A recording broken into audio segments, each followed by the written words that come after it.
وقتی بین عشق و انتقام مرزی نمیمونه، فقط یک گلوله فاصله است تا همه چیز تموم بشه. درود، من دیبا نوروز نجات هستم. به ویدیوی قسمت 14 نیمه تاریک من خوش اومدین. لطفاً کانال رو سابسکرایب کن که ما رو گم نکنی. دوان به آدمای صادق میگه بهتره که توافق کنیم و شما پیرمرده رو بکشین و منم به کسی نمیگم. به حرفشون میگیره و وقتی که حواسشون پرت میشه یه زیرپایی میزنه و شروع میکنه به کتک زدنشون. انقدر کتکشون میزنه که ادریس میگه بسه، بیا منو باز کن. دوان میخواد بفهمه که چرا عکس ادریس تو خونه مشرف بوده و ادریس چه نقشی این وسط داره. ادریس قبول میکنه که همه چیزو به دوان بگه. دست ادریس رو باز میکنه و با همدیگه از اونجا میرن. مراد بعد از رفتنشون میرسه و وقتی که میره داخل و میبینه که اون دوتا آدم زمین افتادن، سراغ کنان رو ازشون میگیره و بعدم میاد بیرون و به لیلا زنگ میزنه و جریان رو تعریف میکنه. لیلا هم یه اکیپ میفرسته به اون لوکیشن. ادریس و دوان میرن به مکان ادریس و ادریس شروع میکنه به توضیح دادن داستانه قدیمی و دوان میفهمه که مادرش زنده است و کسی که میخواسته بکشتش عموش صادق بوده. آدمای صادق بهش خبر میدن که چه اتفاقی افتاده. دوان وقتی که میفهمه این ادریس بوده که دزدیدتش رو میخواستن بکشنش خیلی به هم میریزه و به ادریس میگه حساب اینو ازت پس میگیرم. ادریس به دوان میگه همه چیز داره مشخص میشه. اینکه تو حمدی آتیلبای رو کشتی. پس باید زودتر فرار کنی و بری. دوان قبول نمیکنه و آدرس مشرف رو از ادریس میگیره. حال نوین یکم بهتر شده و مشرف به توران زنگ میزنه که بیاد به دیدنشون. وقتی که طاهر میاد خونه، نورای و خالش متوجه میشن که ازگور پیشنهاد پول داده بوده و طاهر قبول نکرده و حالا میخواد شرکت و خونه رو بفروشه و بدهیاش رو بده. نورای شروع میکنه به داد و بیداد کردن و طاهر بهش میگه من همینقدر ازم برمیاد. اگر خوشت نمیاد برو خونه مادرت. منم از دور برای بچم پدری میکنم. لیلا داره پرونده کنان رو بررسی میکنه که ببینه چیزی پیدا میکنه یا نه. دوان وقتی که میاد خونه اسلحه‌شو از جایی که میدونه پیدا میکنه و قرصای کنان رو میریزه توی استخر که دیگه درمان نشه. دوران به پسرش زنگ میزنه که بیا مادرتو ببین و راجع به لیلا با همدیگه صحبتایی بکنیم. مراد میاد خونه کنان و دوان خودش رو جمع و جور میکنه و میگه تو این کارا دخالت نکن. ممکنه که ادریس فرار کرده باشه یا یکی فراریش داده باشه. من خودم میرم قضیه رو پیدا میکنم. لیلا وقتی که میبینه به دکتر سهیل نمیتونه دسترسی داشته باشه، میخواد دکتر ایپک دستیارش رو پیدا کنه. دوان هم که حالا به ادریس دیگه اعتماد نداره، خودش میخواد بره با همه چیز روبرو بشه. صادق داره دنبال آدمای مسلح و خبره میگرده که وقتی توی درد سر افتاد ازشون استفاده کنه. نوین به خاطر اومدن مشرف ناراحت و داره ناسازگاری میکنه. نورای از ناراحتی دیوونه شده و داره همه چیزو خورد میکنه. شاهینده به نورگل میگه برو آرومش کن وگرنه اتفاقای بدی میفته.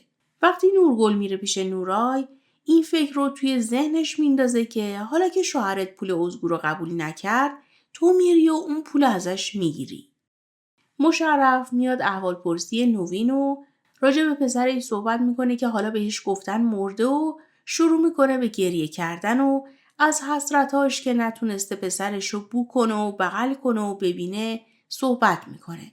نوین میره کنارش میشینه و سعی میکنه که دلداریش بده و آرومش کنه. لیلا میره پیش دکتر ایپک و خودش رو معرفی میکنه و میخواد بدونه که این چه جور بیماریه و به چی میتونه منتهی بشه. دکتر ایپک هم که از دوران بچگی دوان در جریان بیماریش بوده همه چیز رو تعریف میکنه. مشرف موقع رفتنش به توران میگه میخوام مدارکم رو تایید کنین تا بتونم قبر پسرم رو باز کنم. نوین بعد از رفتن مشرف احساسات بدی بهش دست داده و میگه من خیلی خودخواهی کردم. دردش رو توی قلبم احساس کردم. وقتی دوان داره رانندگی میکنه، کنعان برگشت میزنه به بدنش و وقتی اسلحه رو میبینه متوجه میشه که تغییر شخصیت داده بوده. لیلا فیلم دوان رو برای دکتر ایپک میذاره و دکتر به لیلا میگه اگر کنعان این تصاویر رو دیده باشه دیگه همه چیز رو میدونه و خیلی وقته که دنبال یه سری چیزا افتاده.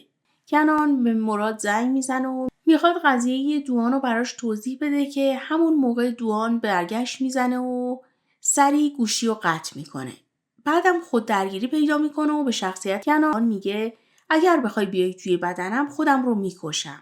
لیلا خیلی به هم ریخته و میخواد بدونه که آیا دوان میتونه مرتکب قتل حمدی آتیلبای شده باشه. دکتر ایپک نظر قطعی بهش نمیده ولی میگه ممکنه که خشونت‌های زیادی ازش سر بزنه. دوان برای اولین بار به خونه مادرش پا میذاره و از دیدن مشرف خیلی خوشحال میشه و با مشرف خیلی گرم دست میده ولی موقع دست دادن با صادق با خشم نگاهش میکنه. دوران از طریق دکتر سهیل متوجه میشه که لیلا رفته پیش ایپک خانم. دوان خیلی گرم با مادرش صحبت میکنه و اونجا متوجه میشه که اسمش توی بچگی یوسف بوده. مشرف میگه به من گفتن که بچه‌م مرده ولی من توی دلم فکر میکنم که زنده است.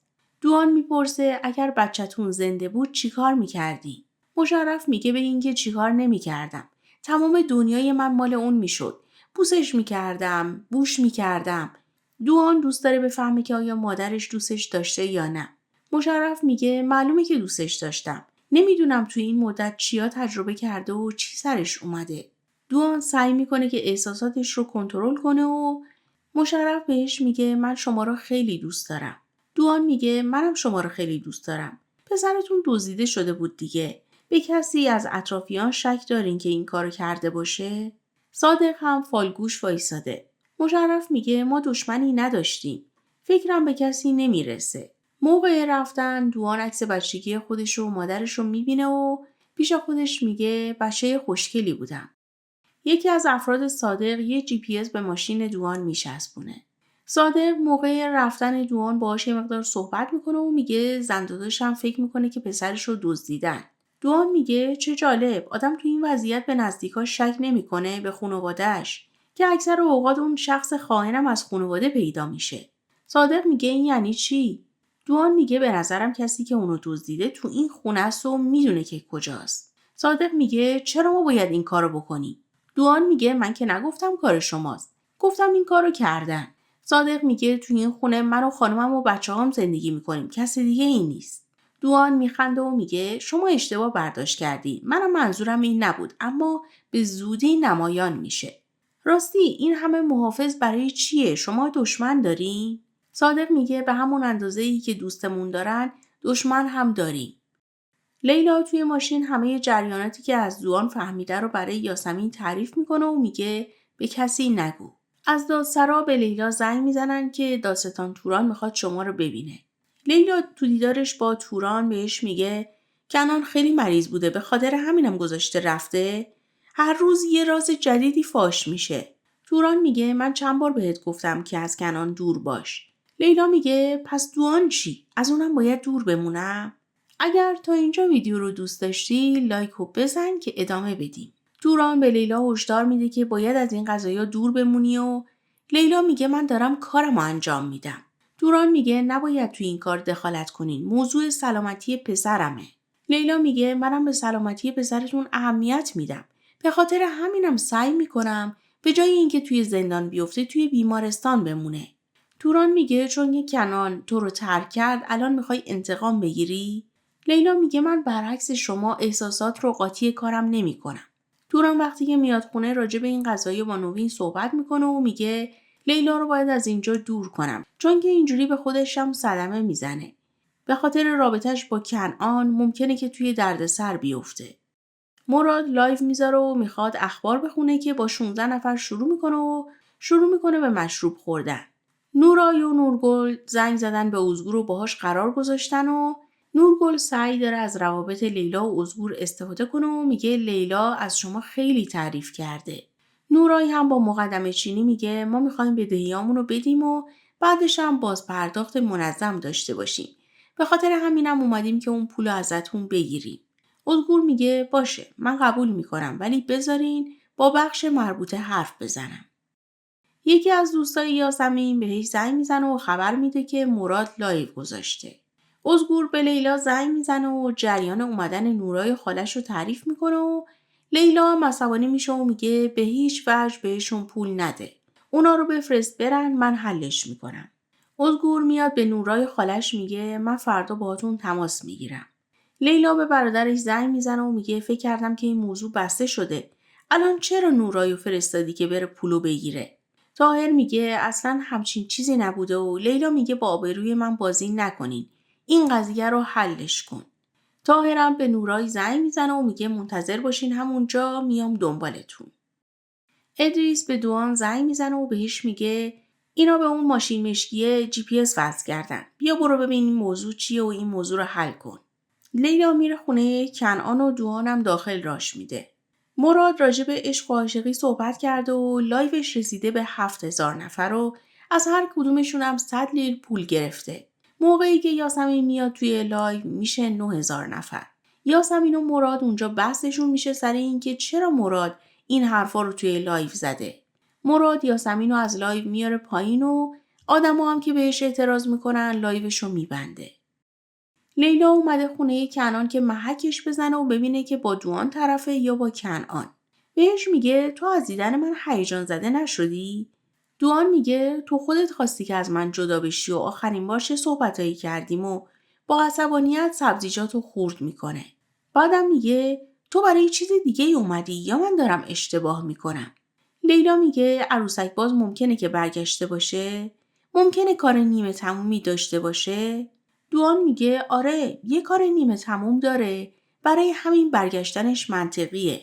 لیلا به بیانیه‌ای که دوان خونده بوده اشاره میکنه و دوان میگه آره من اونو خوندم. از خودش مطمئن بود. به نظرم تا کارشو تموم نکنه نمیره.